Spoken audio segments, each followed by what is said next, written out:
Hello, wonderful people. Say what? Welcome once again to this channel. Thank you very much for following us. I am hoping that you gain from the messages we put across to you. I'm hoping that it's making sense to you and that you're putting them to good use. Let us listen to this video. All right, so today I'm going to tell you the difference between the Igbos and the Hausas. I'll tell you the difference between the Easterners and the Northerners. See, Hausas, I beg more than no verse. I'm just trying to make a point. You understand? No hard feelings. I beg more than no just verse. I just need to make a point. Now I'll tell you why they have a lot of beggars in the North against the East. Do you understand? Let me break it down. Right. As you all know, in Nigeria, we know the Igbos as businessmen. We know that for this country, now Igbos now do business pass, now they no trade pass. Do you know how we started? It started with one man called Obinna. Guess what? Just the way we know a lot of Igbo men are businessmen, they do business, they get a lot of billionaires. A lot of those billionaires, where they say a lot of them are illiterate, they don't go school. So I want to take education out of this gist and out of this story while I make my point. A lot of them no go school. A lot of these big Igbo men, when they bring in containers come Nigeria, if you hear them talk, you don't go believe. A lot of them are illiterate, but they get businesses, they be billionaires across Nigeria. So I'm taking education out of it, right? Do you know how it started? It started with one man called Obinna. Obinna looked at Nigeria properly and said, Nigeria will be needing A, B, and C. We don't have a lot of these things here. What do I do? Let me bring it from abroad to come and sell here. Do you understand? Okay, I noticed that there are a lot of Toyotas, but there are no parts. Let me start bringing parts. Toyota parts all the way from Japan. Next thing, Mr. Obinna started bringing parts. When he saw that the business was going good, Mr. Obinna said, I don't have a child yet. I am not married. What will I do? I need somebody to help me. Oh, Mazi Inanna, my kingsman. He has his son. His name is Chikodi. Let me bring Chikodi. Chikodi Bata Lagos. That's how Chikodi Bata Lagos. Chikodi came as a young boy. He started following Mr. Obinna to do business. After a few years, Chikodi became a man. Mr. Obinna said, it's now time to empower you. Mr. Obinna said, let's do freedom.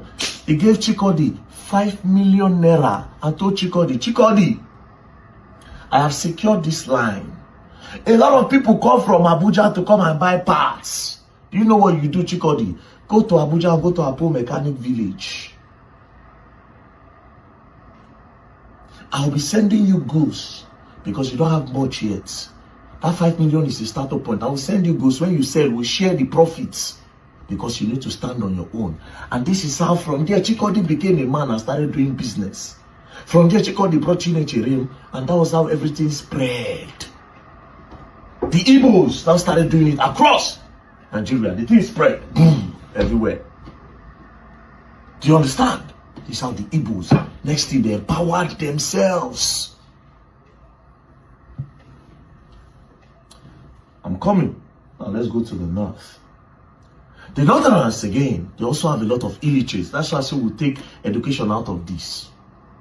And they also have some billionaires, because all of them no go daft. They get somewhere to say they don't socialize. They started business. But unlike the Easterners, do you know what they do? There's Mr. Adamu, that's a big businessman, who is a farmer. Because they do a lot of farming in the north. A lot of the food that you eat come from the north. Do you understand?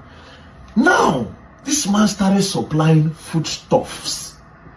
And he said, you know what? Hey, Hassan, come and join me.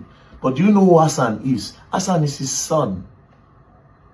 Not someone else's son. Now, when he brings Hassan to protect his empire so that when he's gone, it will continue. It's a chain, family tree. Now, this big billionaire in the north, when he makes a lot of money, do you know what he does? He does charity, sadaka. He goes to the streets, he shares a lot of money because he knows that his people don't have much. They are suffering, they are hungry, a lot of them are beggars. He comes, he shares money to them, give them relief materials and all. That's why politicians capitalize on the north more. because they have a lot of beggars.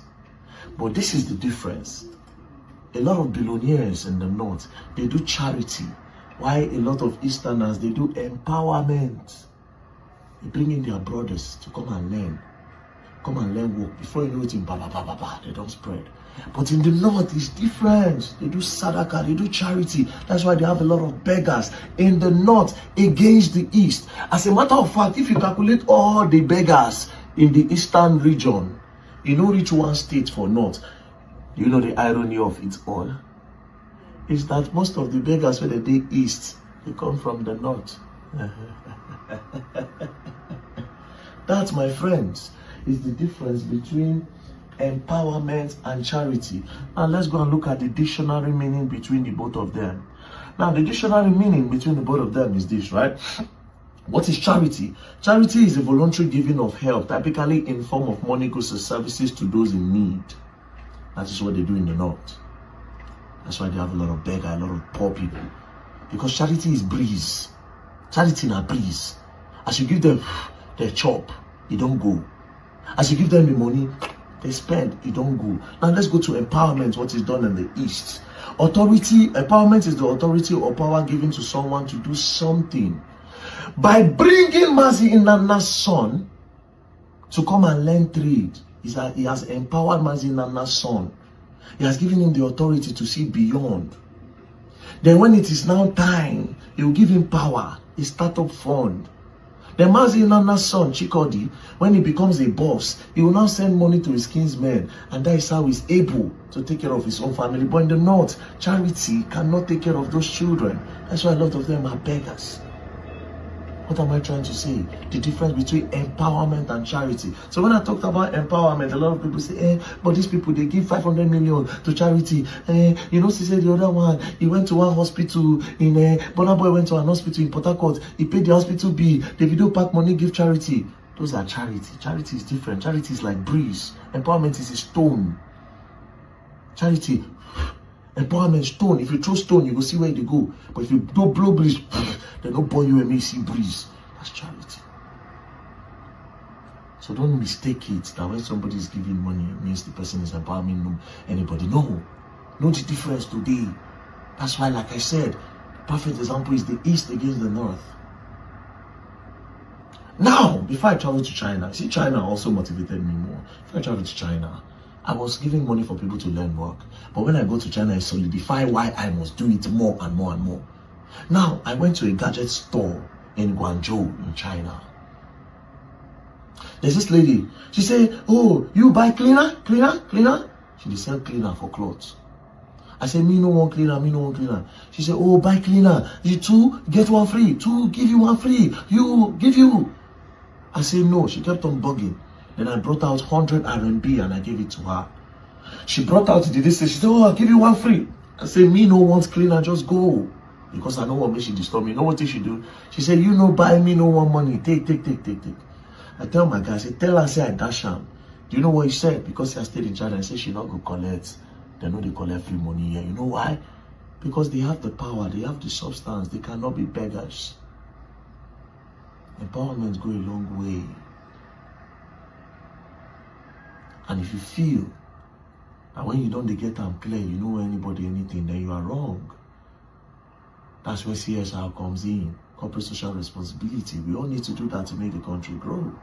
If you feel like you're 1 cent, no need for Nigeria to become a better place, then I laugh at you because you are not even ready. Today, you know the difference between empowerment and charity. Charity is a breeze. Empowerment is a rock.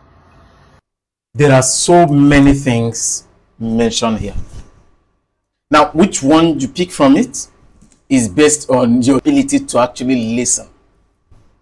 How does our system empower us? That's the area I'm going to push it to.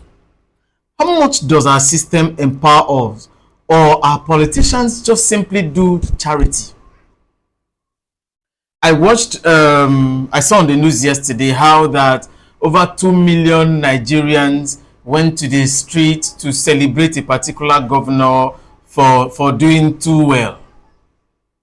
And I saw another video of a guy who was trying to speak against the road.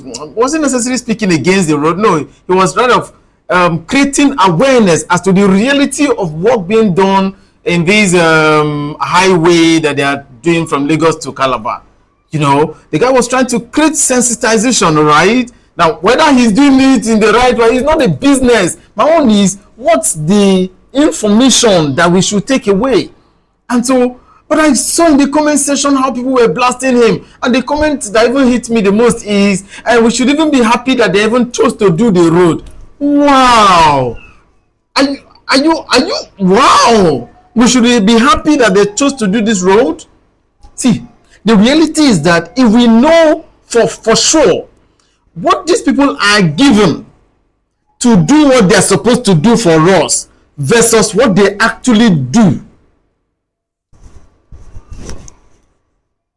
if we get to know what they are supposed to do compared to what they are actually doing, my brother, my sister, it's not funny. Come to our educational system in Nigeria. How much does it empower us? Or it is just pushing us forward? Our politicians, we vote them into power and then they become lords. See, the reality is that time has come for them to stand up tall and claim what is actually ours. Reality. Do we have beggars on the street or not? Yes, we have beggars. And to the worst part, I would have said most of you, I'm not a beggar, but generally we all behave beggarly. The way we behave, it's so beggarly as Nigerians. We need to stand up. We need to act different, behave different. Time was when they simply buy Maggi and salt and pepper and distribute during elections. I say time was. No, not time was. It's still happening. Somebody give you Maggi and salt and you vote for them and you're clamoring and you're jumping and you're fighting against the person who tells you, no, don't collect it. An example I had was some years ago I went to vote in a local government in... Yes, in a local government, right? I just went to vote. They kept us in the sun for hours. After waiting for hours, nothing was coming. And then one car just drove in. The man now said, you people have been waiting. They are not here yet. Oh, yes. He now moved around, went across and bought moi moi. They call it okpa. Okpa moi moi. He bought it and brought it to the people. Distributed okpa. Bags of sachet water and gave it to us, and people were taking. I didn't take anyone because I knew the party he was. Because after he had given everything to the people, what did he say? He said, now we from so and so, we are the ones that gave you this. So when the time comes, I bet you when the materials came, people were switching from line to another because they ate okpa and pure water. We behave beggarly. And that is why we cannot stand tall to take what is actually ours. We act in a way that shows clearly that we want what we don't want. There are so many aspects. We need a shift in our mindset. We need a shift in the way we do things. As a bus driver or a conductor or whatever you are, or a meat seller, somebody who sells wares in the market, if you usurp the people because you know they don't know, you know they don't even have and they cannot even fight for themselves, and because you saw one thing, you just hype your price. You get to the bus stop and you see that there are so many persons on the bus stop. Because of that, you just hype your price because you know that they'll scramble to go in and get home. One of you, the trader, you just get to the market and discover that, oh, this particular product is not much in the market. You hype your price. You're a beggar. You're a beggar. A beggar is greedy. If you're greedy for whatever it is, you're a beggar. Let's move on. All right. See you in the next video. Don't forget why we are here. to learn. To learn. I may have touched an area, an aspect that you're not comfortable with. Well, we move. All right. The thing is, we need this new mindset. We need a shift in our mindset to get the Nigeria we deserve.